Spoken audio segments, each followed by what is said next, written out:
Boa noite, amigos. 7h03. Estamos aqui ao vivo para levar informações precisas para você.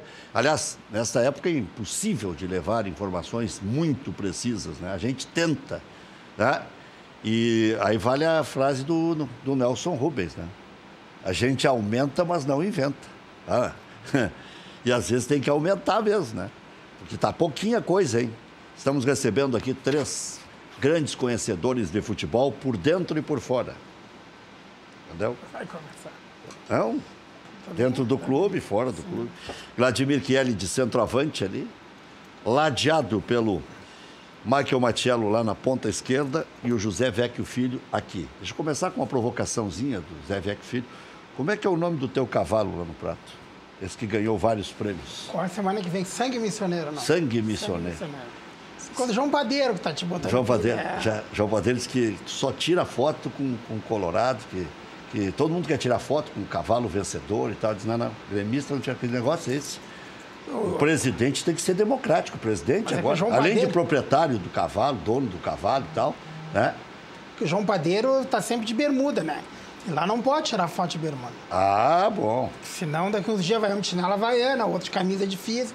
Se João Padeiro for trajado a caráter, vai na foto. Ah, então não é com gremistas que não pode tirar. O João Padeiro. O João Padeiro é que foi barrado. vai em traje de praia. João Padeiro vai, só falta levar um guarda-sol. E hoje, para te provocar mais um pouco, me liga, o João Padeiro sabe de onde? Esse é o bar onde tocam mais flauta nos Colorados. Vamos ver se sabe. Ali não, aquele antigo que eu conhecia, que ele tinha perto do Olímpico. Ali, ali. Ah, ali. O bar do Zé? É, aquele ali. Aquele do Olímpico eu fui ali, já tomei trago com o De Leon ali, com os caras. Tudo era Grêmio, o bar tudo era Grêmio. Ah, dali, daquele bar, eu dei a contratação do Dunga como técnico do Internacional. Tive que sair da convivência ali com todos os gremistas e tal, e sair para fora, que eu recebi uma ligação, o cara disse, pode dar que fechou. Aí, puxa vida, saí para longe, né? Os caras vão querer me matar. Só que eu fiquei mais de 40 minutos, porque interpretando a contratação e tal. Mas o bar do Zé, eles criaram uma Zembe Day. Sabe o que eles faziam? Levavam camisa para todos os integrantes dos programas de debate. Alguns. Teve um que jogou a camisa longe. O professor N foi um. Não, eu não quero essa camisa. Ao vivo, lá na esquina da comunicação, né? Ali no Estúdio Cristal. E tinha bolinho, eles levavam docinho, era um negócio... flauta assim. Não, e ele estava lá no bar do Zé hoje, quando ele me ligou. Aquele bar tradicional, né? Muito tradicional. É um ato legítimo, comemorativo. Não, e é muito legal aquela convivência ali. E tem até viaduto agora, tem que comemorar as duas coisas. Faz parte, a flauta faz parte, né? Não tem... Tá aí, o Grêmio ficou feliz. Eu vi um monte de gremista aplaudindo a derrota do River Plate, né? Como se o River Plate tivesse menos time que o Grêmio. Não tinha, né? Eu sou colorado, olhei o jogo friamente, o River Plate, o Grêmio até que jogou bem demais, né? Porque o River Plate tinha um time, a meu juízo, o River melhor Plate que o River. Realmente tinha um timaço, porque jogar contra 16 é complicado. Mas a Comebol 17. Não, é que aí vocês estão... É aquele negócio, quem não aceita a derrota... Um timaço no sentido de quantidade. Sim, de quantidade de poder, né? Especialmente sobre a arbitragem. Eu acho que o Grêmio jogará mais 10 vezes com o River Plate e perde 9. Será que tanto assim? É, muita diferença, muita diferença. Quem é que ganhou o jogo na Argentina? Eu não entro no... Pra mim, ganhou o time do conjunto. Ganhou o melhor, não ganhou? Não, na Argentina, Grêmio e River Plate. Tá, mas eu tenho um contra-argumento. Qual? Meu contra-argumento é que todo mundo reclamava que a presença do treinador na Casa Mata é que desequilibrou aqui, mas lá o treinador estava na Casa Mata e o Grêmio ganhou. Certo. Mas eles não jogaram nada aquele dia, perto dos jogos que a gente vinha acompanhando na Libertadores. Do River Plate, aquele dia, jogaram abaixo da média. E mesmo assim... Abaixo da média, o Grêmio ganhou. O Grêmio ganhou. Ganhou. Aí vem pra cá, joga como se joga? Pelo regulamento. É natural que o time entre daquela forma um pouco mais defensiva, porque até os 37 minutos do segundo tempo estava resolvido o negócio. Aí entra a arbitragem na parada. E a arbitragem, com aquele famoso VAR, desequilibrou tecnicamente uma competição inteira. Você acha que o árbitro teria tantos poderes se o Everton fizesse o 2-0? Se o Everton fizesse 2-0, provavelmente não haveria mais tempo para nada. Agora, no momento em que tu estás com 1-0, com a classificação garantida, e aí a arbitragem entra na parada e muda o resultado do jogo, aí sim ela influiu diretamente no resultado do jogo. Deixa eu te provocar um pouco mais. Nós temos um desequilíbrio total. Demorou para aplicar o juiz, ele foi aplicar os 37 do segundo tempo. Correu o risco. Correu o risco de não dar tempo de aplicar. Não dá tempo de aplicar. Eles tentaram antes, em outras ocasiões, inclusive no ano passado. Lembra do episódio com o Lanús? Tentaram. Então, na verdade, essa Conmebol não é séria. E essa mudança toda que se está querendo fazer no futebol não surte efeito ali. Então tem que prender mais gente ali da Conmebol para ver se eles tomam um jeito de fazer uma competição agora, séria. Levando absolutamente, Matiello, já vou passar a bola para ti, tudo a sério, o único time que não podia ser campeão era o River Plate. Se fosse tudo levado a sério. Claro. Ele colocou jogador irregular, técnico irregular e, por fim, torcida irregular. E foi punido. Quer dizer, tudo irregular. Pelo campo. Foi punido pelo campo. Punido. Né? Porque... Foi o primeiro beneficiado que ganhou, não decidiu em casa, mas conseguiu ganhar lá no Santiago Bernabéu. E ganhou dinheiro ainda. E foi o responsável por esse fiasco geral que a Conmebol e a América do Sul, de novo, pagam, né, um mico internacional. Né? Os nomes se equivalem, mico internacional. Então, essas coisas precisam ficar bem claras. A vida tem tirado sério, velho. Não tira. A flauta do jogo, né? Eu aceito bem. Mas aí, Matiello, o Boca também colocou jogadores irregulares, né? Então, se fosse levar a rigor, nenhum dos dois podia Nenhum dos times argentinos tinha condições de bater o Grêmio. Nenhum dos dois. Aliás, o Boca não tinha condições de bater o Palmeiras. Não tinha condições. Se não é aquela maracutaia. Sim, mas mesmo assim, o Palmeiras era muito melhor. A final ideal, pelo que foi o campeonato inteiro, era Grêmio e Palmeiras. Essa era a final normal. Aí, se vai o Boca com o Grêmio, que era o processo natural, efetivamente o Grêmio teria muito mais condições de ganhar do Boca. Matiello, que leitura você fez desse episódio aí? Da finaleira, das consequências, das não consequências? E o que se avizinha aí para a próxima Libertadores, que agora tem os dois, né? Grêmio Internacional. Olha, Rec, eu entendo que teve um prejuízo ali pro Grêmio da arbitragem, assim, mas é um fato assim que eu não quero me apegar tanto, porque o Grêmio tem 3 Libertadores e era a mesma Conmebol, entendeu? Então, eu acredito... Nós tivemos dificuldades com o Lanús. Inclusive, o presidente foi pro... mas ganhamos, eu sei, o presidente esteve lá. Mas o que acaba acontecendo é... Eu entendo mais que a gente deixou de ganhar o jogo quando teve a entrada do Bressan, que é um jogador que vem sendo contestado há muito tempo, né? Certo. E quando está no banco, está sujeito a entrar.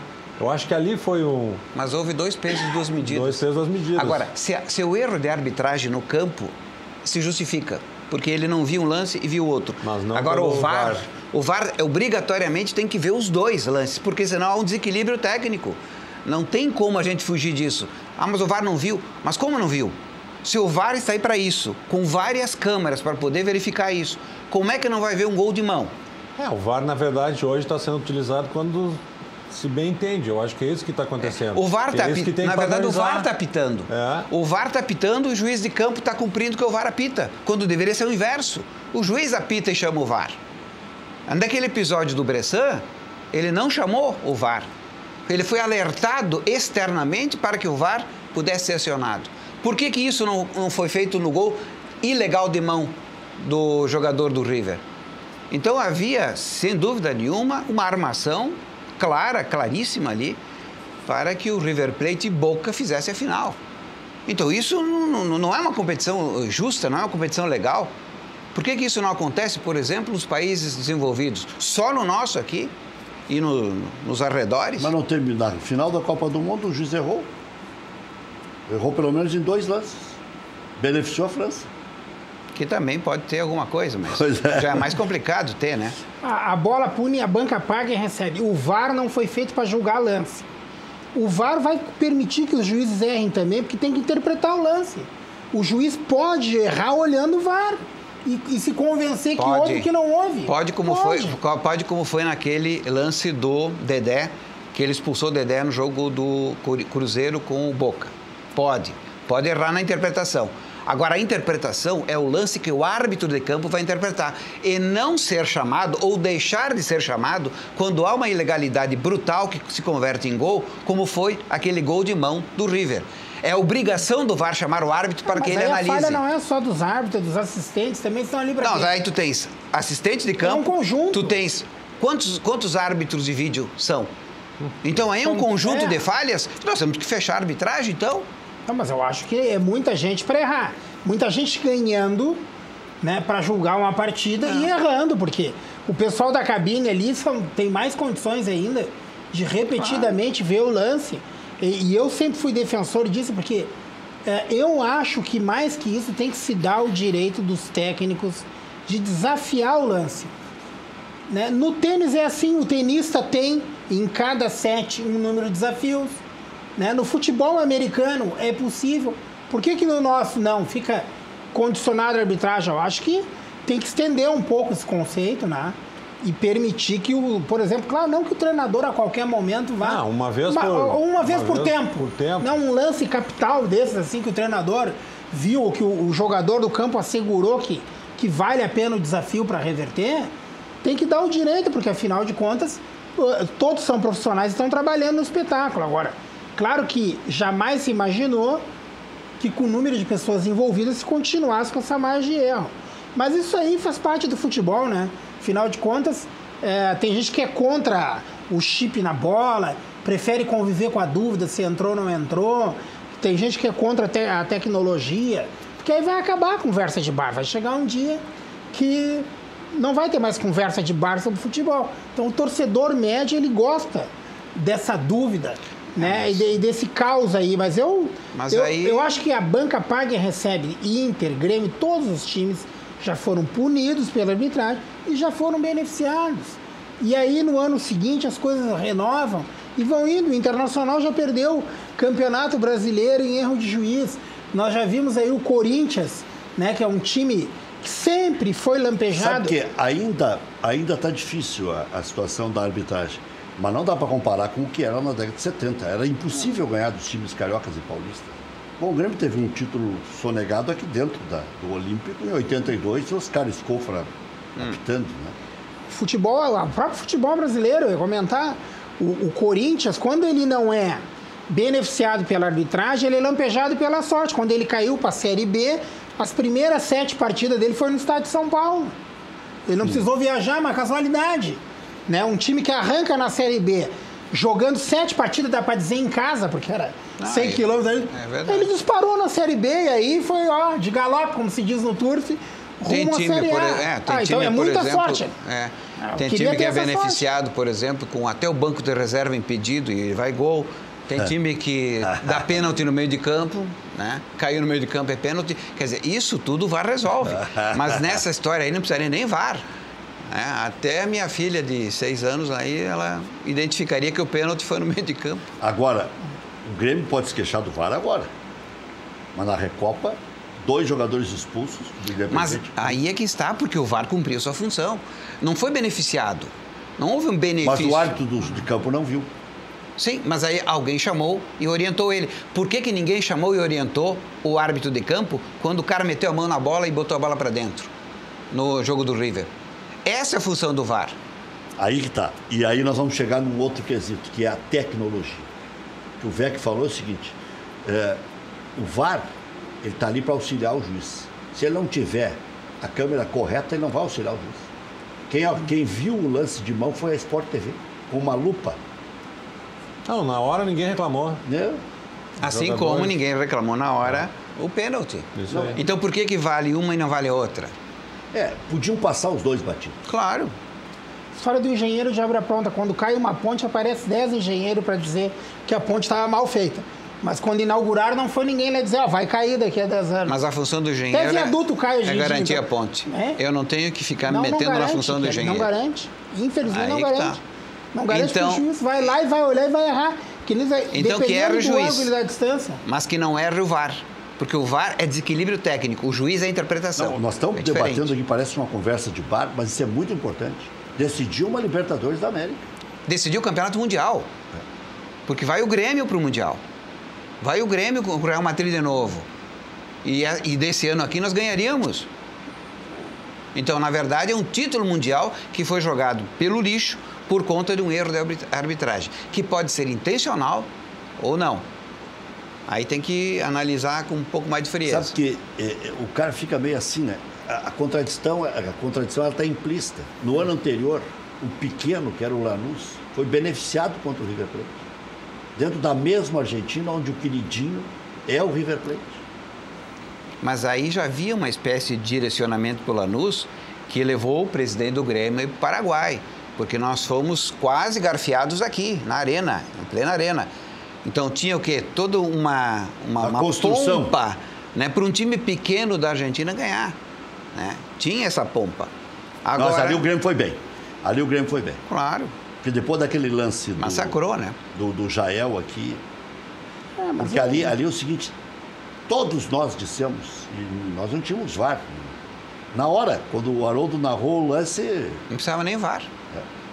Foi pênalti escancarado. Né? E mesmo assim foi sonegado. Houve essa tentativa. Agora, dessa vez o Grêmio foi aqui, para lá com uma vantagem mínima. Dessa vez aqui, me parece assim muito escancarado a tentativa de fazer a final dos sonhos. Né? Só que a final dos sonhos sem time brasileiro. Então, a América do Sul não é Argentina só. Pelo contrário, o nosso país é que tem seis e às vezes até 7 representantes. É o maior país do continente. Junta todos e não dá o Brasil. 8. Então, que é isso? O país mais importante fica de fora. E fica de fora por ser garfiado. Qual é o poder desse país gigantesco em cima do futebol, que tem não só um dos melhores futebol do mundo, mas também o número de 8 equipes competindo? Então, é isso que tem que ver, essas discussões que nós temos que fazer. A CBF simplesmente some da briga. Quando se discutiu essa questão dos 4 times que fizeram aquele acordo, que assinaram aquele acordo rasgado pelo River, lá em Assunção, onde é que estava a CBF? Simplesmente sumiu. Quando deu problema com o Cruzeiro, a CBF não se manifestou. Quando o Santos foi garfiado, a CBF não apareceu. O Santos foi literalmente garfiado. Esse ano houve muito prejuízo. Então, Cruzeiro, Santos e Palmeiras. E o Grêmio? 4 garfiados numa competição de 1 ano. É uma vergonha. Os cartolas do futebol estão fugindo dos oficiais de justiça, esse é o problema. Eles não estão atentos ao que está acontecendo. É que a gente não conhece esse lado, então eles têm que fugir dos oficiais de justiça, eles não podem prestar atenção no que tem que prestar atenção. Futebol, essa cartolagem aí toda, está desmoralizado, está envolto em corrupção. Nem toda, né? Não estão, mas uma minoria que escapa, essa minoria não chega ao poder. Quem está no poder há 500 anos são os caras que estão blindados ali, dá um jeito aqui, dá um jeito ali. Essa Comebol, ela quis o final dos sonhos para os argentinos, porque eles são hegemonicamente argentinos. Fala espanhol. Como eles fazem em vários esportes, né? E olha o que é a ironia do destino. A Libertadores da América foi decidida no país dos colonizadores. Isso aí é mais grave. Mas tem uma coerência nisso. Não, tem sim, nós somos colonizados. Não, uma coerência. Fomos colonizados por espanhóis e portugueses. E aí a taça que foi em homenagem aos Libertadores acabou sendo decidida na casa dos colonizadores. Então, parabéns à inteligência rara da Comebol. Eles são inteligentes. Rendeu 100 milhões da Comebol. E foi decidido na coerência de falar a língua espanhola, né? Então, me parece que há essa divisão aí de português e espanhol na América. O que vocês acham dessa listinha aqui de centroavantes que eu fiz hoje lá na Rádio Grenal, quando começaram a surgir nomes, ou dos colegas, ou daqueles que mandavam mensagens, ou dos especulados em geral aí pela imprensa? É uma lista extensa e intensa também. Jackson Martínez, joga no Portimonense. Marcelo Moreno, Cageri, Benedetto, Blandi, Bocelli, Giliotti. Ele foi expulso contra o Grêmio. Barcos, vai ficar livre. Sobis. Pedro do Fluminense é um sonho impossível, mas surgiu. Né? Aqui não tem nem bom nem ruim, é um listão. Jonas, Pedro Rocha, Jô, André Lima. Herrera. Ah, mas... Pode esse atleta? Fecha o baú, fecha o baú. Esse atleta pode, não? Henrique Dourado. Tem de tudo. Tem de tudo. Tudo ex-atleta, hein? Elkson, que está muito bem na China. Dagoberto. Nossa. Viseu. Dagoberto está no Londrina ainda? Tá.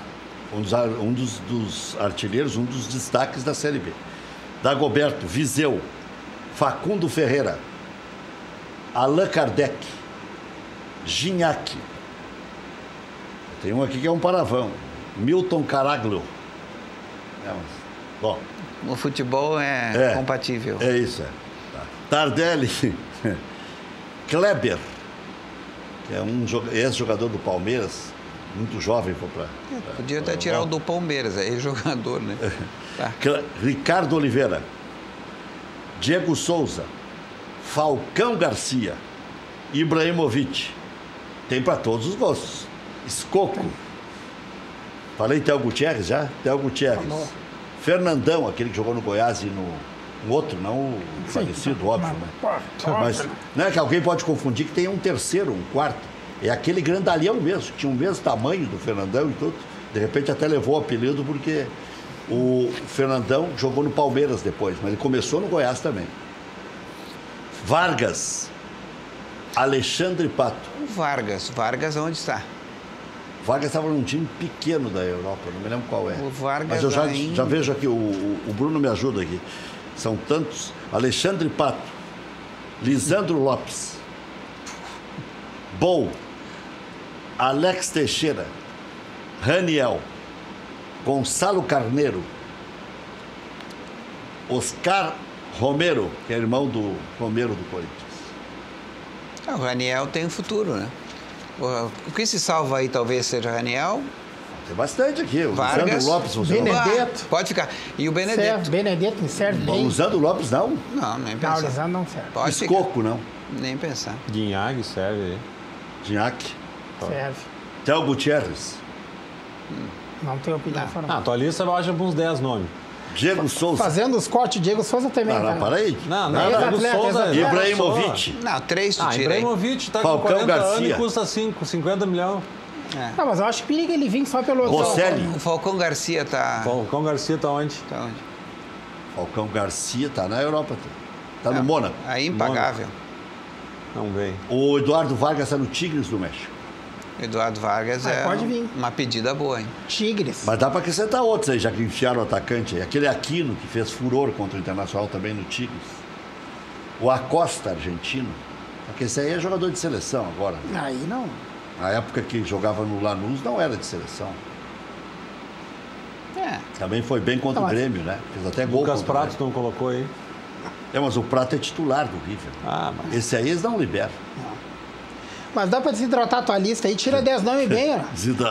Tira 10 nomes bem aí, tira bem. Tem mais? Gilhote, Calheri. Não, mas é que tem muitos atletas. Pedro do Fluminense, Jonas, não, Pedro Rocha. Aí sonho, aí não também. Jô. O Jonas é muito caro. Jô, vocês não gostariam? Não, pode ficar. O imortal tricolor, o André Lima. Fala sério. Não. Os cara, tu quer dar volta e quer trazer os caras pra cá de novo. Deu, André Lima. Henrique Donato. Já comemorou o gol na inauguração da arena, deu. Elkson. Não foi ele que comemorou a Lac Diaba? Foi. Mas ele também é outro, tipo o André, esse quando veio, ele não tem condições técnicas. Não, tem mais dois aqui que eu não falei.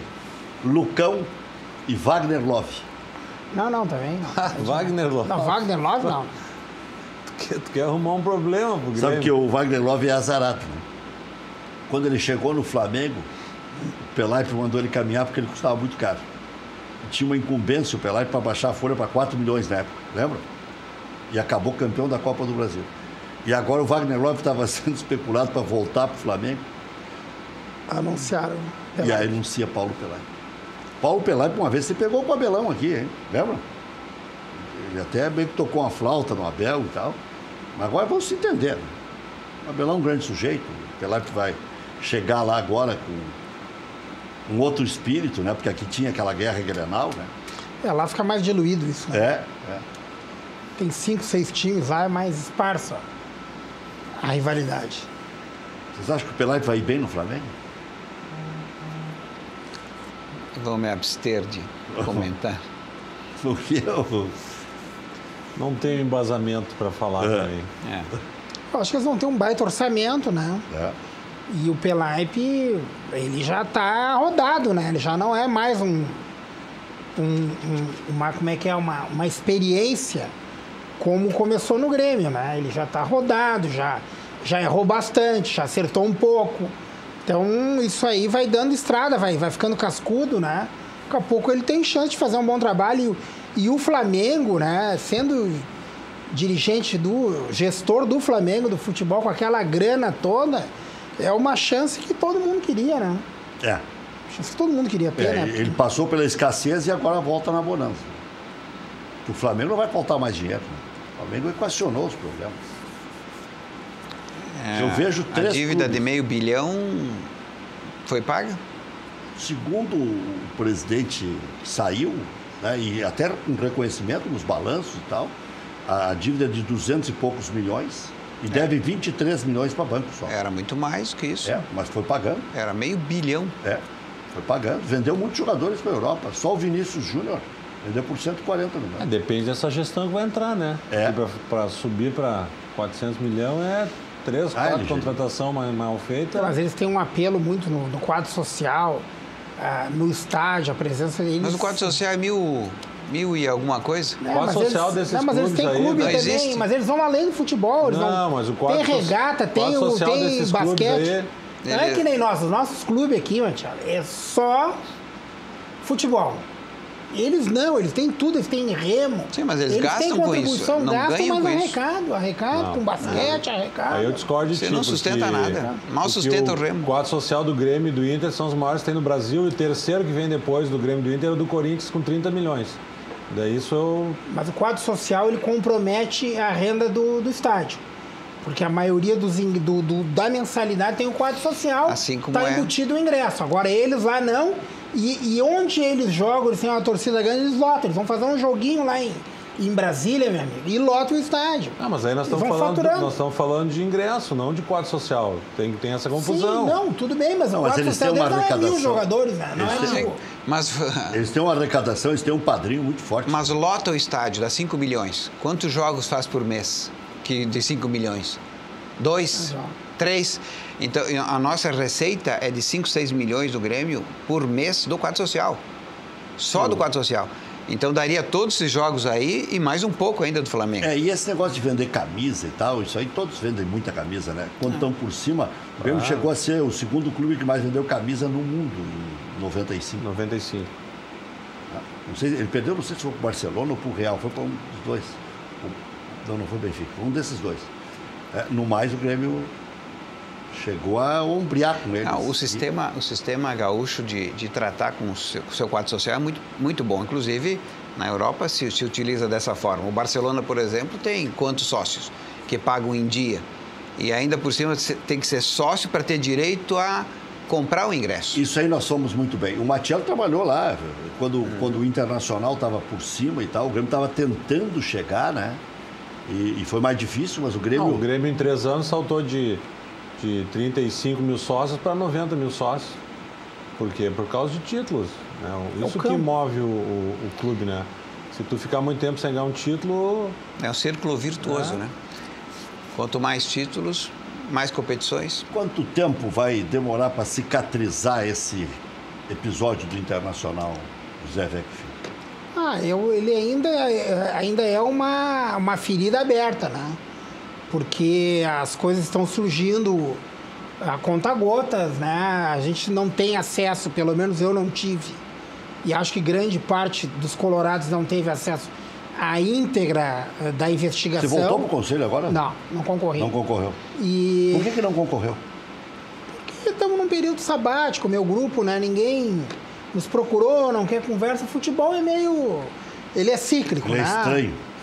Então até eu também não fiz questão de me envolver, porque estou na presidência do Jockey Clube, eu ainda tenho 2 longos anos pela frente ainda para reerguer o clube, então estou com outro foco hoje. Gosto muito de futebol, torço pelo Inter, fui lá, votei no Marcelo Medeiros como, né, por meritocracia, né, de um dirigente que levantou o time da Série B, mas voltando a esse episódio, ainda há muita coisa para surgir aí, pelo que a gente tem lido, né? Lamentavelmente. Então não vai cicatrizar, porque ainda está num processo de investigação, né? E as feridas estão abertas, e cada vez que surge um fato novo, né, a gente fica estarrecido. Você acha que tem alguém intocável? Eu acho que ninguém é intocável, que eu acho que o Internacional... Porque eu não sei se for nesse andar assim, se vão chegar... Porque se o Ministério Público der uma forçada, pelo que se ouve daqui, dali, acolá, e o Inter colaborar com todos os documentos... Tá? Mas o Ministério Público vai adotar a sua linha de trabalho, que ele faz tanto nesse tipo de investigação, como nas demais investigações. O que mais forçou a barra aí e mais fez aparecer foi o cruzamento de dados. E ver que os procuradores eles tiveram uma preocupação em dizer que eles não vão fazer espalhafatos, não vão fazer aparições assim espontâneas e de vez em quando vão lá e dão uma estocada. Não, vão convocar uma coletiva e vão dar novos estudos, como disse o Vec. Daqui tanto tempo, mais uma estocada, mais envolvidos, por isso que eu concordo com o Vec. Ainda tem coisa para... Mas o processo de investigação, ele está muito mais adiantado do que foi divulgado. Claro. Então, igual a Lava Jato, né, que completou aí 4, 5 anos.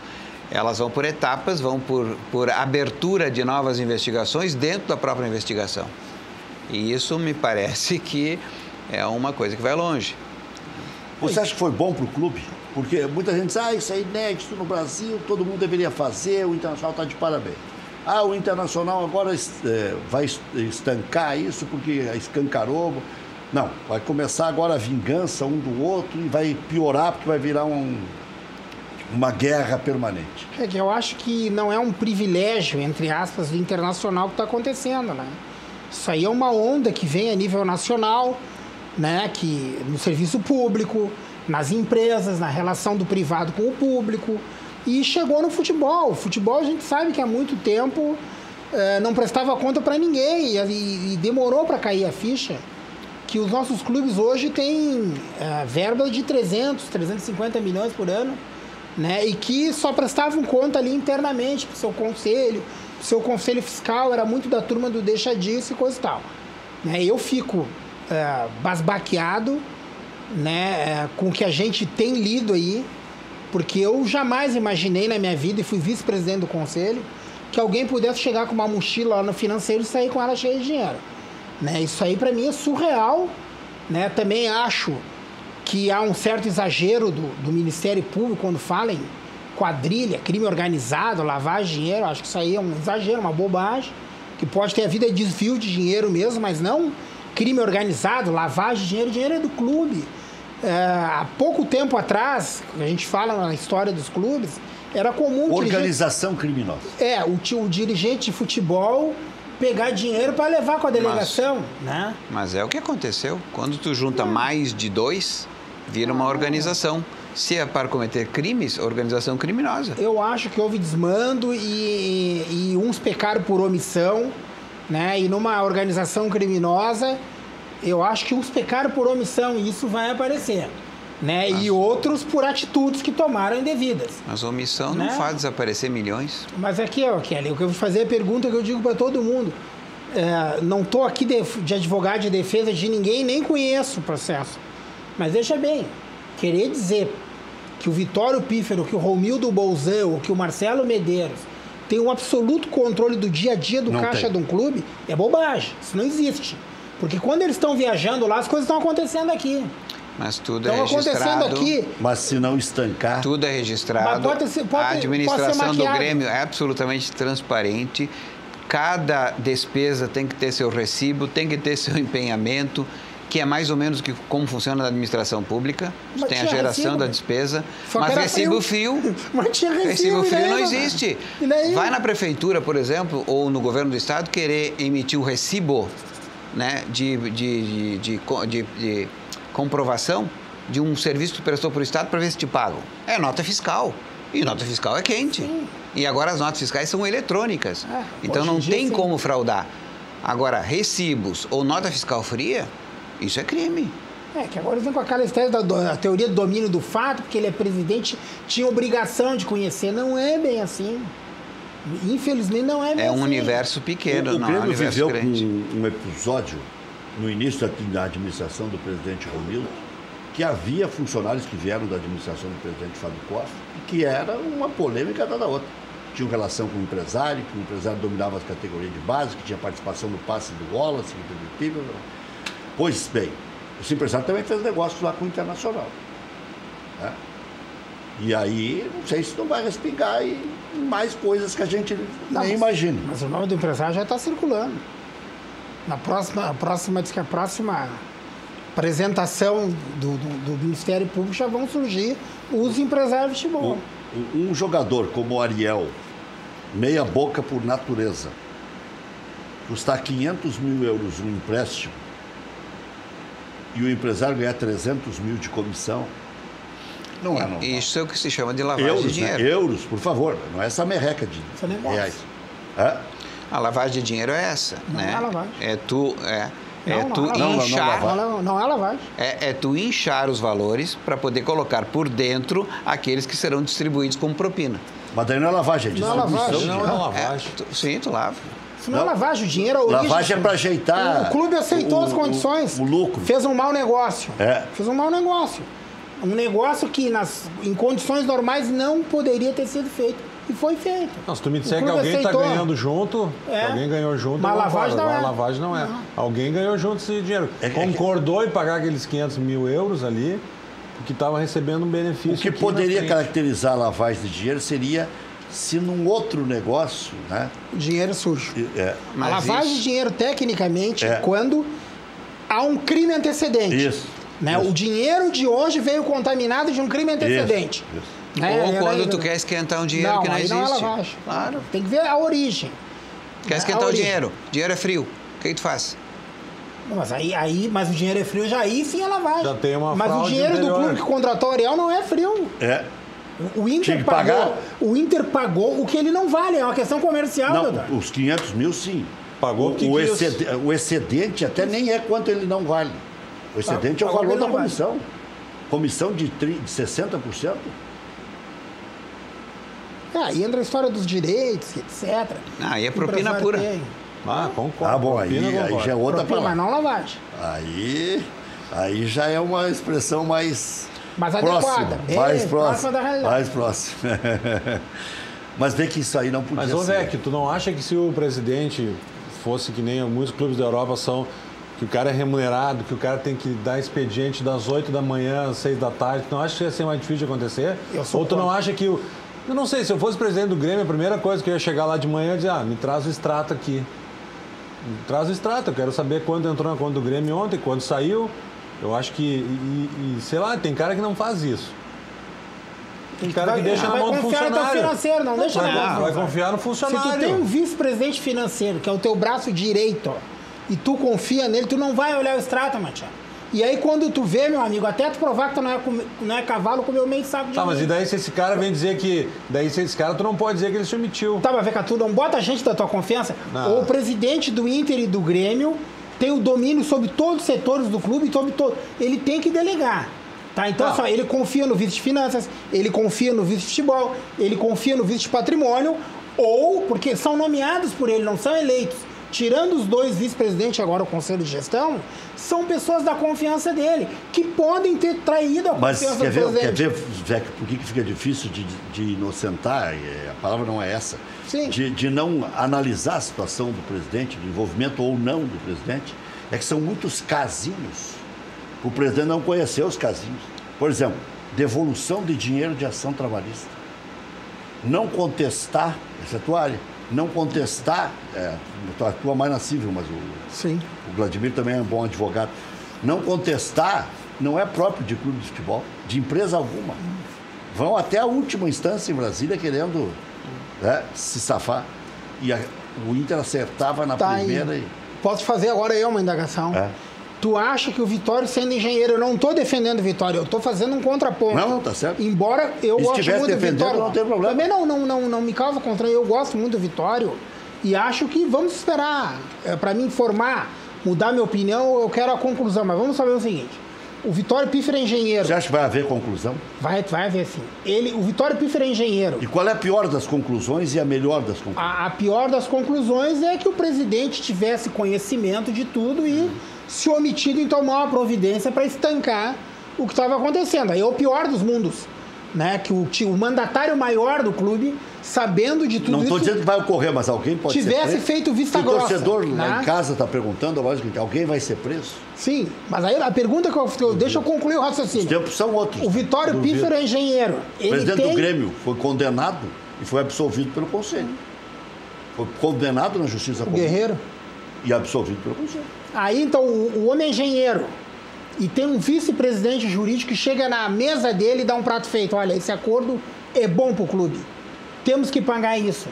Qual é o conhecimento técnico jurídico que esse engenheiro tem para contrapor um vice-jurídico para dizer, não, esse acordo não é bom? Dependendo do vice-jurídico, o contraponto já é automático. Mas então nós inocentaríamos todo o pessoal da Lava Jato, porque, na verdade, o comando, ele nunca toma conhecimento dos detalhes de qualquer operação.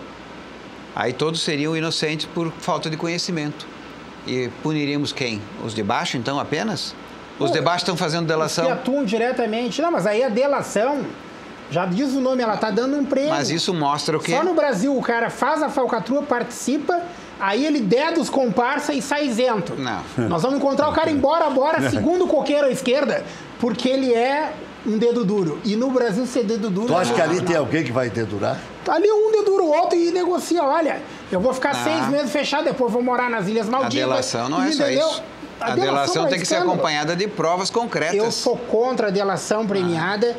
Pelo excesso de poderes. A delação premiada tinha que ter um limitador. O delator não podia ter um benefício superior a mais de 50% da punição que ele poderia Mas isso é pegar. negociado. É negociado, mas inclusive... Mas é quase isenção, prisão domiciliar, Kelly. É quase...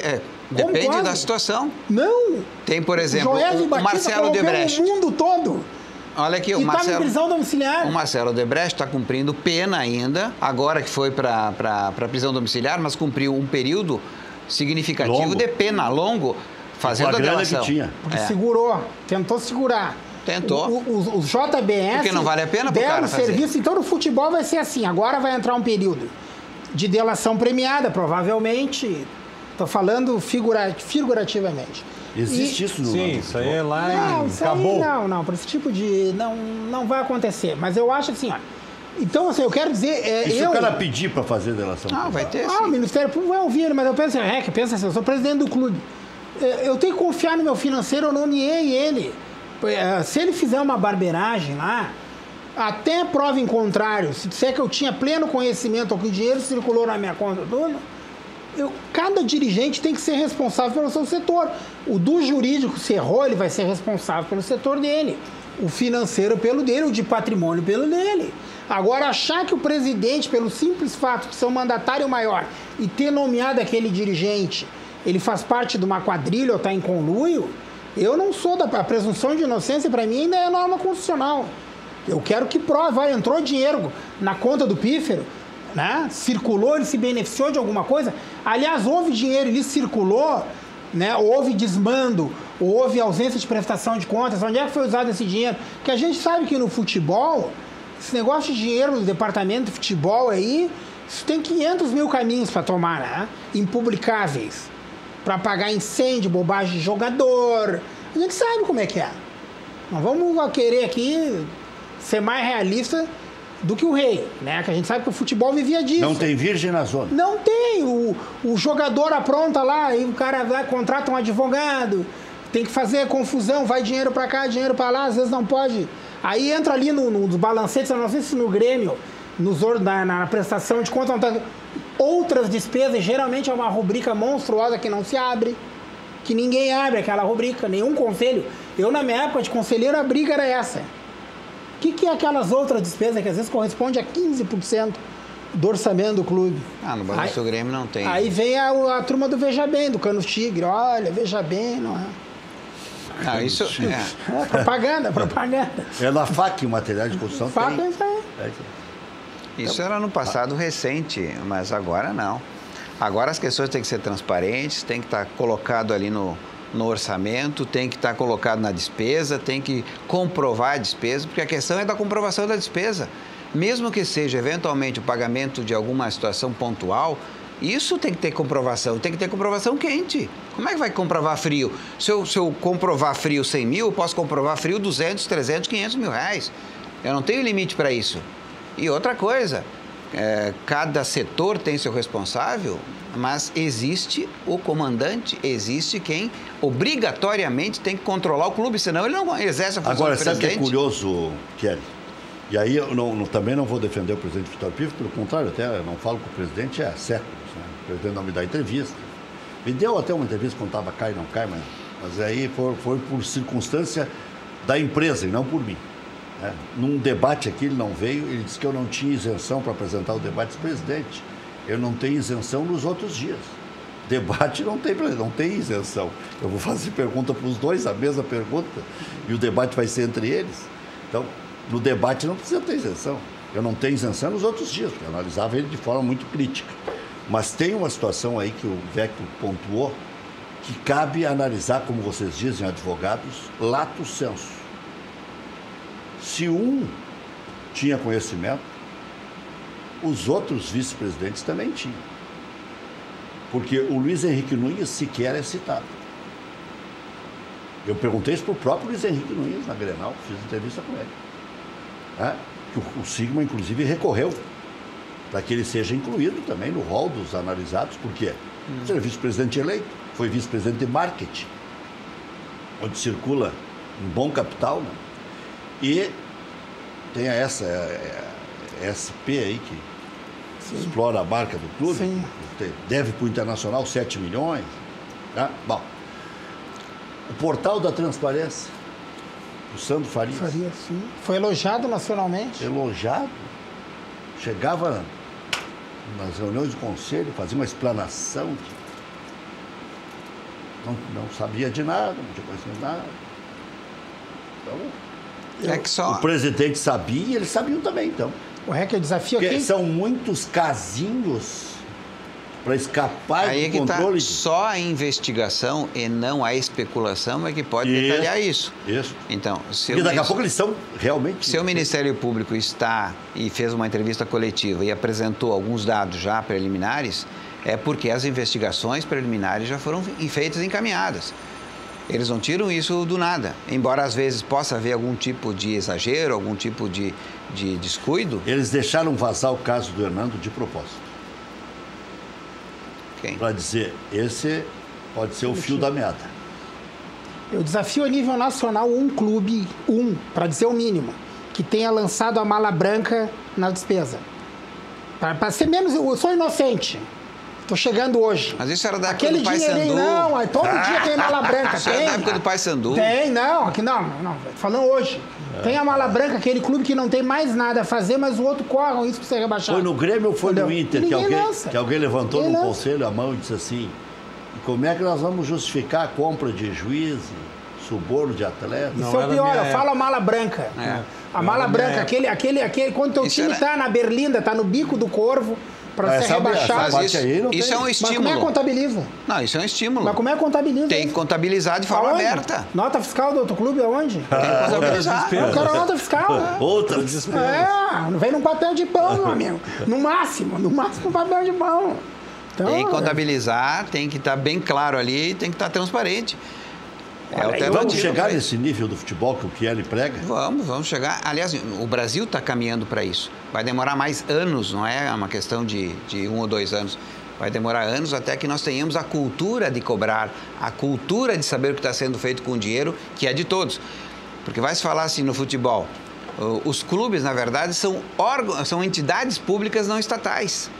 A única questão ali que é um pouco diferente é que não é uma pessoa jurídica estatal de direito público. Mas o que é mais público do que o Inter e o Grêmio? São entidades privadas, mas de um caráter abrangente, público. Então, nós temos que ter transparência nesses números, né? Na aplicação do dinheiro, que é de todos nós torcedores, é de todos nós sócios, é de uma comunidade inteira. E a única diferença é essa, é o governo que tem uma pessoa jurídica de direito público e o Grêmio que tem uma pessoa jurídica de direito privado. Tem um agravante em relação a clubes de futebol, né? Quantas benesses tem clubes de futebol? Tem algumas regalias do ponto de vista fiscal, né? São quase regalias? Algumas regalias do ponto de vista fiscal. Por quê? Justamente para estimular esse tipo de atividade, né, que é uma atividade esportiva que serve de exemplo para o Brasil inteiro. Aí é que está. Serve de exemplo para as crianças, serve de exemplo para os estudantes e assim por diante. E é um fator de congregação nacional. Tanto que nós temos aí o futebol como, né, o principal esporte do país. Vamos mudar de saco para mala, porque isso é um assunto pesado, mas analisamos bastante tempo aqui, para não dizer, pipocaram e cortou, o REC cortou porque está pipocando e tal.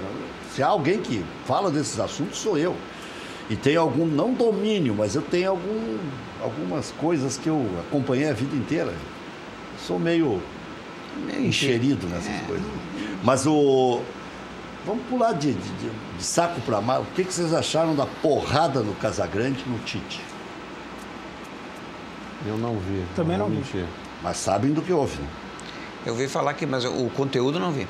O Tite é o seguinte, estava respondendo questões e o Casagrande assim: Tite, enquanto fulano, beltrano estavam concentrados para o jogo e tal, véspera de Copa do Mundo, nosso capitão estava pintando o cabelo de amarelo. E aí perguntou para o Tite depois: na próxima Copa do Mundo, um dia antes da estreia, nós vamos estar absolutamente concentrados? Ou o cara estando meio de folga, ele pode ir lá pintar o cabelo de amarelo, levar os parceiros? Sim, estava falando do Neymar. Levou o cabeleireiro. Ele citou o Neymar. Levou o cabeleireiro. E ele disse assim: se houver esse episódio na próxima Copa, vai ser possível. De novo. Ele está usando a mesma prática, o mesmo método dessa aqui, vai perder de novo, né? Só tem que ver se vai ser nas oitavas ou nas quartas. Mas sabe por que eu estou analisando esse assunto, puxando para analisar? Porque o que se ouviu depois da Copa foi muito mais do que nos mandaram de lá de conteúdo os colegas. Realmente. Porque os que circulavam, parentes, amigos no hotel da seleção, e tinha um outro hotel de parente bem próximo, que eles viviam mais no hotel da seleção do que no hotel deles. Mas os jogadores, eles fretaram um voo, um avião, só para levar os familiares para cima e para baixo lá dentro da Rússia. Essa aí do cara levar o cabeleireiro aqui do Brasil para ir lá pintar o cabelo dele, isso aí é o fim da várzea, né, Rec? Mas eu concordo com o Kelly, os caras vão fazer o mesmo caminho. Vão se classificar bem aí nas eliminatórias, porque o Brasil é muito superior aos outros países. Mas a Globo tem força aí. Só essa pergunta já perturba um pouco o ambiente. Não sabe se a Globo sobrevive até lá?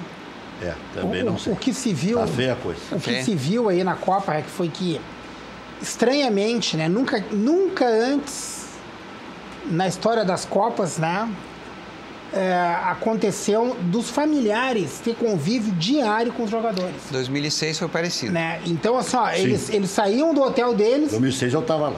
Se o treino era de manhã, as famílias iam à tarde lá pro hotel da concentração, com os filhos e etc. Então, só nunca houve esse convívio diário. Acho que ligava. Estamos esperando. E isso foi lamentável. Foi lamentável. E aí, evidentemente, que esses episódios do Neymar, então a gente fica cansativo, mas é que é mentalidade tupiniquim, né? Ele joga aquela bolinha dele, foi lá para se atirar no chão, né? Porque ele é o boneco João Bobo mais caro do mundo, né? Ele se atira no chão o tempo todo, fez um fiasco na Copa do Mundo, e aí o treinador acha que é normal ele pintar o cabelo, ele fazer todas essas gaiatagens que ele fez lá. Então depois aí... Com medo de perder o melhor jogador. Perder, que eu digo perder. Se ele parar em pé, apoio. Se ele parasse em pé, talvez ele fosse o melhor jogador. Para mim, o melhor jogador é o cara que joga a bola e para em pé. Bom, Internacional muito próximo de anunciar a contratação do atacante Neilton. E o Grêmio perto de fechar a contratação do Rômulo. Esses e outros assuntos a gente fala depois do intervalo comercial.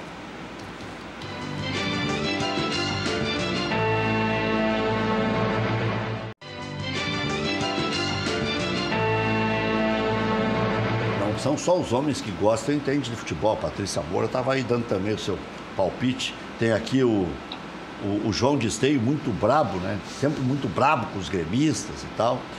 E o professor Hélio Kaufmann me mandou uma mensagem aqui.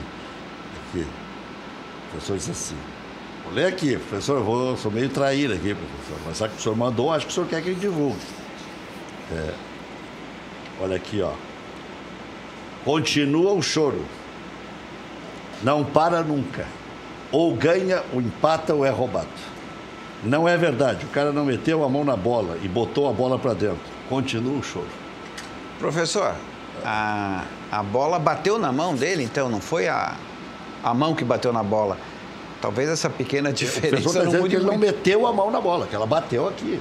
Ela bateu na mão. Quer dizer, não foi a mão na bola, foi bola na mão.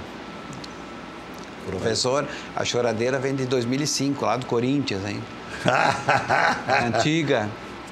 Foi o campeonato mais garfiado da história, né? Anularam 11 partidas. Deu até DVD. Não, mas esse aí não tem na história recente do futebol. Nunca anularam 11 partidas e aí aí teve um pênalti no Tinga. Nunca mais vai haver na história do futebol. Anular 11 partidas. Mas até não Isso sei se era... foi pela transparência. Não, o presidente do Corinthians disse: o campeonato é do Inter, nós roubamos esse campeonato. Aí, vamos anais. Foi força de expressão. Foi força.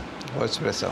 Mas tu tem razão, que aquele choro perturba DVD, até hoje, vira e mexe. Mas em 2005. Pois é. Então, professor Enio, vamos terminar a choradeira aqui, mas vamos terminar essa mais antiga primeiro. Agora resta uma pergunta para o professor Enio.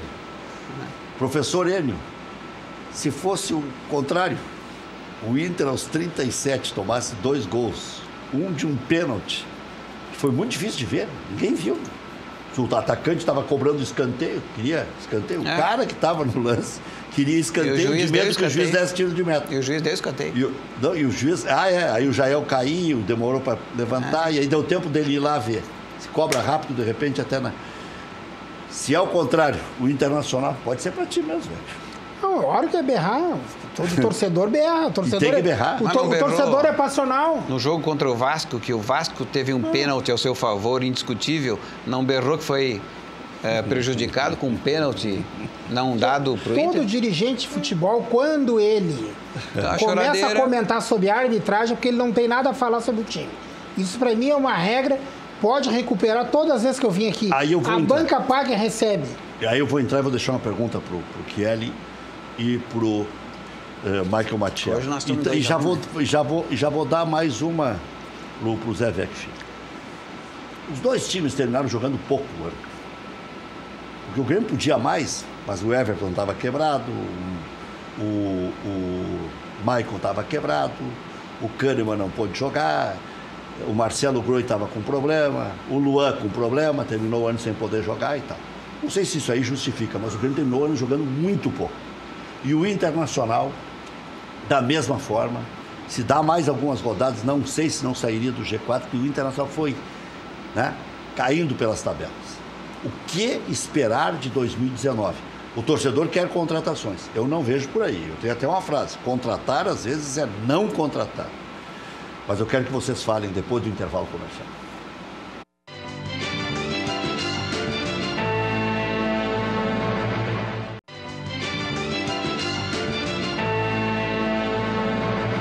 Inter muito próximo de anunciar a contratação do atacante Neilton. Há um acerto também pela permanência de Wellington Silva. Vai dinheiro para o Fluminense, não vai jogador. Empréstimo de Richelli foi prorrogado por mais 6 meses. Alisson Farias também vai para o Sport Recife, que virou uma espécie de sucursal do Internacional.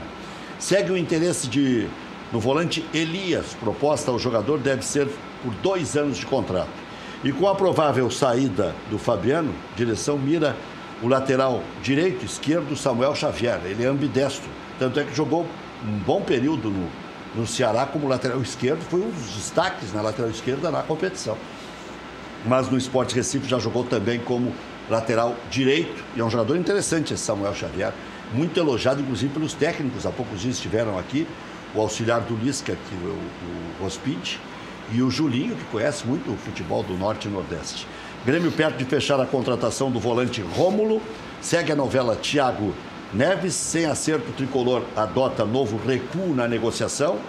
Direção tenta viabilizar o empréstimo do lateral esquerdo Emanuel Mas, do Boca Juniors. Os nomes dos centroavantes argentinos Mauro Bocelli e Nicolas Blandi estão sendo analisados. Em São Paulo, a imprensa paulista dá como certa a ida do Bocelli para o Corinthians. Um representante do Independiente da Argentina deve vir ao Brasil para realizar uma investida em Kahneman. O que me disseram é que a esposa do Kahneman está grávida e que ele gostaria que o filho nascesse na Argentina. Agora, entre o que me disseram e a resposta do Kahneman, que diz que a multa dele é igual a do Messi e tal, e é uma multa alta, né? 20 milhões de euros, e o Grêmio não querendo se desfazer do jogador, vai uma distância. Já voltamos.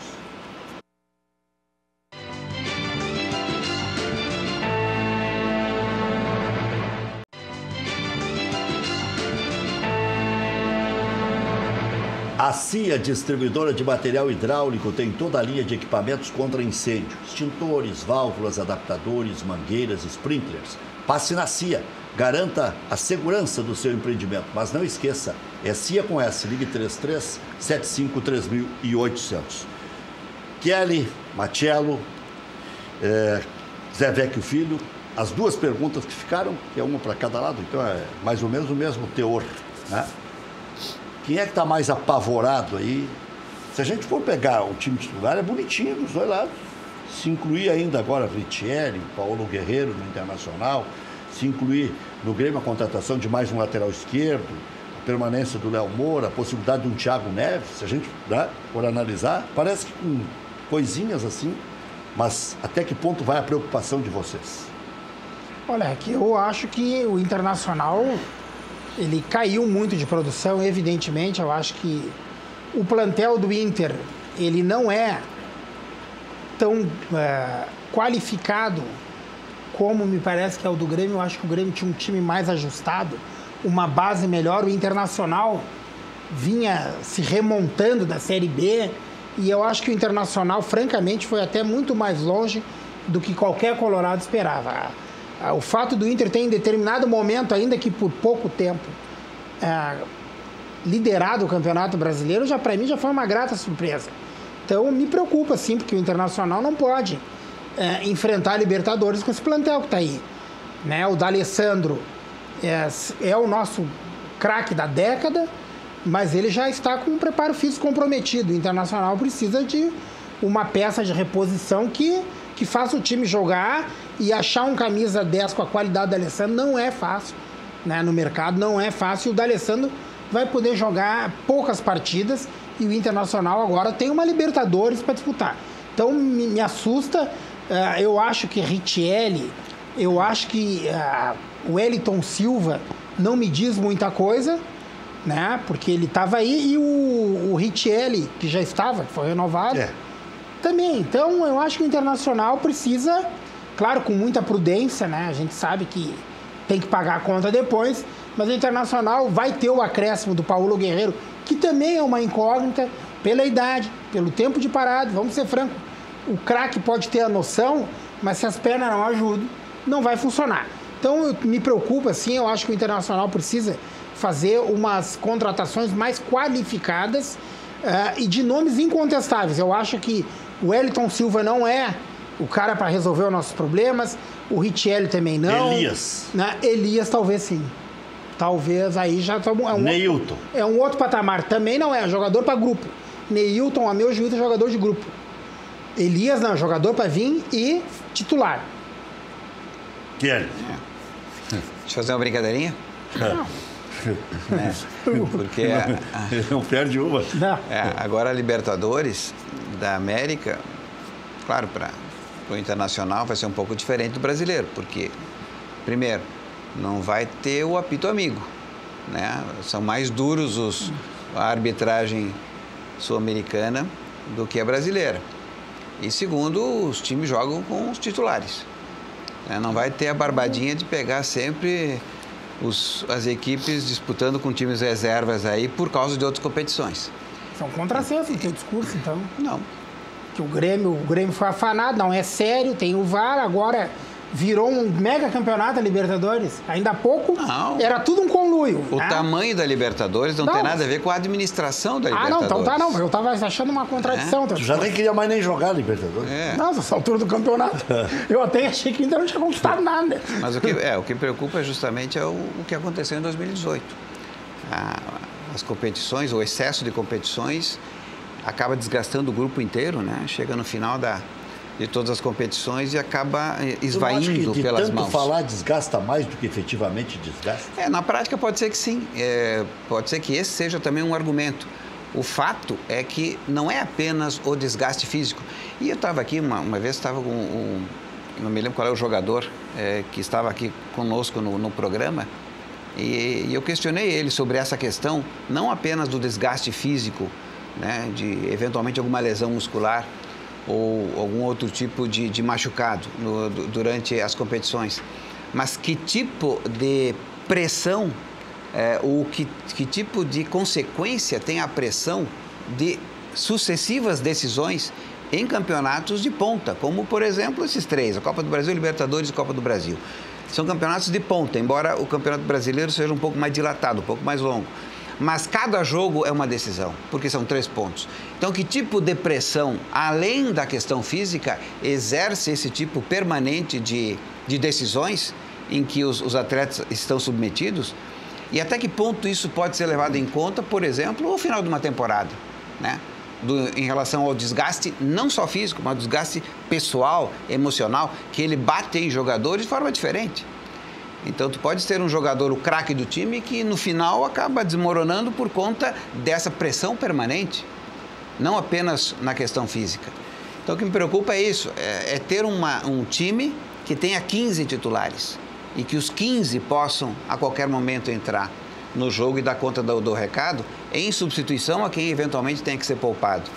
E nesses 15, tu tem que ter uma composição ali para chegar, pelo menos, a ter alguns jogadores a mais que possam, em nível de grupo, serem razoáveis o suficiente que não comprometam.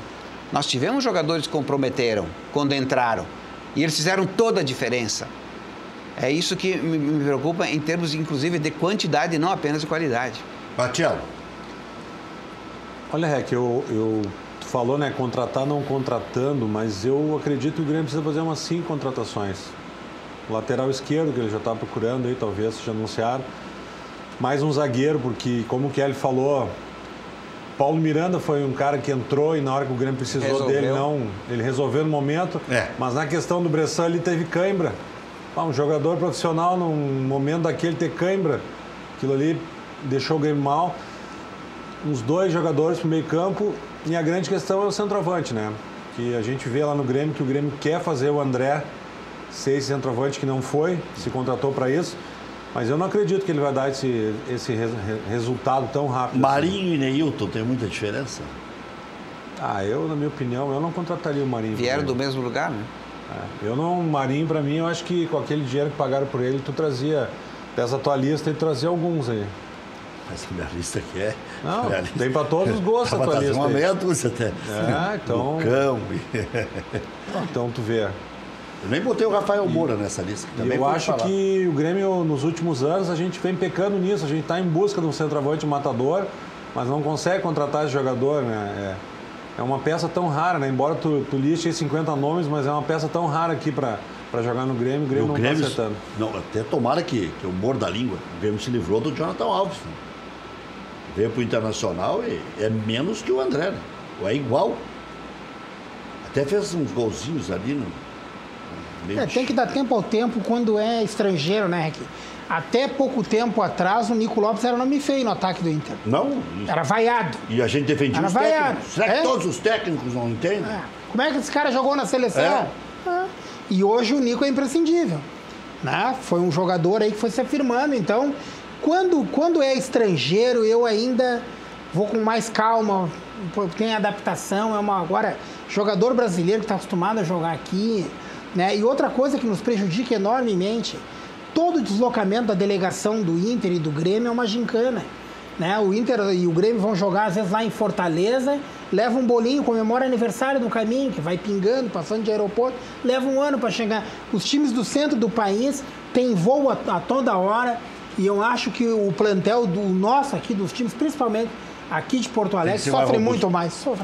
Cachorro quente do R, o original, em frente ao Colégio Rosário, desde 1962, conquistando clientes com o nosso atendimento pessoal e o inigualável molho. Atende diariamente das 11 da manhã à meia-noite. Não tem franquias, não tem filiais.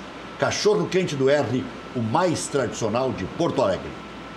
Empresa Gaúcha, Com mais de 25 anos de atuação na Cidade Baixa, a Central de Imóveis chegou ao bairro Tristeza, principal centro comercial e de lazer da região sul da capital. Faça como mais de 15 mil clientes. Encontre a solução ideal para você. Acesse o site e saiba mais. centraldimóveisrs.com.br. Central de Imóveis administra condomínios como ninguém. Nova Central de Imóveis Zona Sul. Aluguéis, condomínios, vendas, Venceslau Escobar, 1786. E também no endereço tradicional, José do Patrocínio 381-385. Clínica Erectus. Disfunção erétil tem nome e tem tratamento. Ligue, marque sua consulta. 3333-6187. Clínica Erectus. Melhore a sua qualidade de vida. Ligue 3333-6187. FAC. Materiais de construção. Sua reforma do alicerce ao telhado. Ligue 3466-6133. fache.com.br. Não importa a sua carga. Na Ford Conrad Caminhões, você encontra o cargo ideal para o seu negócio. São diversos modelos com tecnologia de ponta com desempenho e economia. Venha fazer seu negócio e entre 2019 de caminhão novo. Conrad Caminhões, em Sapucaia do Sul, na rodovia BR-116, número 2015, bairro Três Portos. Ligue 3034-4000. Respeite os limites de velocidade. Você está com a película do seu carro cheia de bolhas vencida roxa? A Insulfilme faz a remoção. Preço campeão, garantia de 5 anos, garantia certificada. Se disser que viu aqui no Cadeira Cativa, ainda tem desconto especial de 20% na linha automotiva e paga em 3 vezes no cartão de crédito. Ligue e agende instalação. 3021-2323 ou WhatsApp 996-83-3199. Fale com a Natália. A Insulfilme não tem filial, somente na Rua Hoffman, 519, das 8h30 da manhã às 6 da tarde, de segunda a sexta-feira. Loja Intershop da Rodoviária. Produtos licenciados do seu clube do coração. Em frente aos boxes de chegada dos ônibus. Televendas 3225-2378. Vamos falar do Paraíso. Vamos falar da Lagoa Cortada, onde esteve o nosso Bruno, produtor aqui desse programa. Praia Lagoa Cortada, um empreendimento único que se destaca pela arquitetura, paisagismo e o planejamento urbano, valorizando a qualidade de vida e oportunizando o investimento imobiliário em uma região de natureza preservada, entre o mar e a lagoa. Uma praia com monitoramento à distância e local 24 horas, garantindo segurança e tranquilidade. Terrenos urbanizados, prontos para construir no que há de melhor no litoral sul de Santa Catarina. Infraestrutura completa, dotada de uma ampla área de lazer, com quadra de tênis, futebol 7, cancha de bocha, praça, parque infantil e espaço para caminhar e pedalar.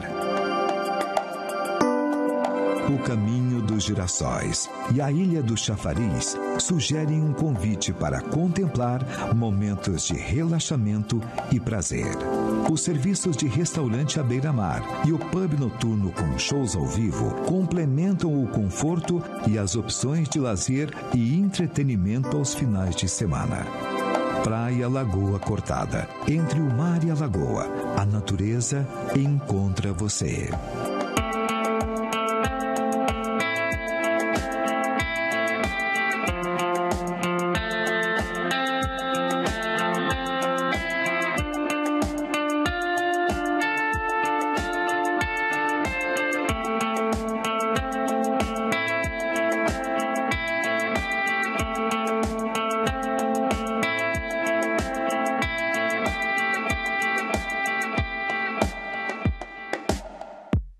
É isso aí, o João Laíre está esperando a sua ligação aí.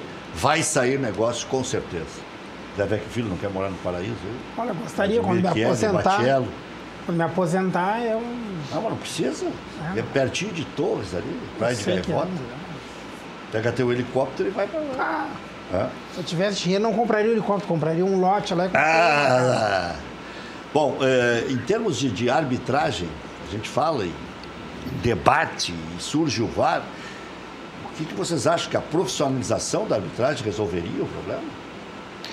Eu até acho que é um caminho que é inevitável até. Circula tanto dinheiro. Mas vem cá, quanto é que o árbitro ganha por jogo, por final de semana que ele apita? É em torno de R$ 2.500? Então uns ganham até quase 5 mil. Quase 5 mil. Então, qual é a diferença de pagar este valor de uma forma esporádica, né? Mas ele apita toda semana, apita a Série B, apita a Série A, então ele tem uma atividade constante, e criar um quadro profissional onde ele receba esses R$ 2.500 ou R$ 3.000 por jogo acumulados como salário mensal. Claro que tem o problema da vinculação trabalhista, né? Isso tem um problema.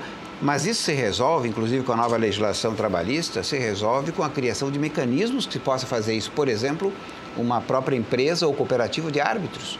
Uma empresa onde os árbitros são sócios dessa empresa. Tem várias formas de fazer isso. Agora, o que não pode é o sujeito ficar durante a semana trabalhando numa atividade específica dele lá no escritório e no final de semana, como bico, decidir um campeonato brasileiro. Decidir onde milhões de reais. Se somar todos os valores incluídos aí no futebol durante o ano, nós passamos da cifra de bilhão. E aí nós não temos aí condições de manter um grupo de árbitros. Dá 10 bilhões. Um grupo de árbitros que faturariam o quê? 15, 20 mil reais por mês? Que seria um salário razoável durante um período de contratação X. Então essa é uma situação que está caindo de maduro. Né? Sou favorável, acho que tem que profissionalizar se nós queremos ter um futebol decente. Os árbitros têm que ser profissionalizados. Matias. Sou contra. Sou contra. Eu acho que tem que ficar... Não, eu acho que não é tão simples assim montar uma cooperativa. Tem muita coisa. E se esse cara começa a apitar com 35 e pode apitar até os 45, o que tu faz com ele depois dos 45? Se ele é sócio dessa cooperativa. Ele recebe do INSS depois de se aposentar. Não. A contribuição para o INSS vai ser feita. O INSS é 65 anos. É um bom assunto para a gente debater na sequência. Eu acho que tem isso muito mais coisa. É a opção de quem quer, né? Até amanhã, 1 da tarde.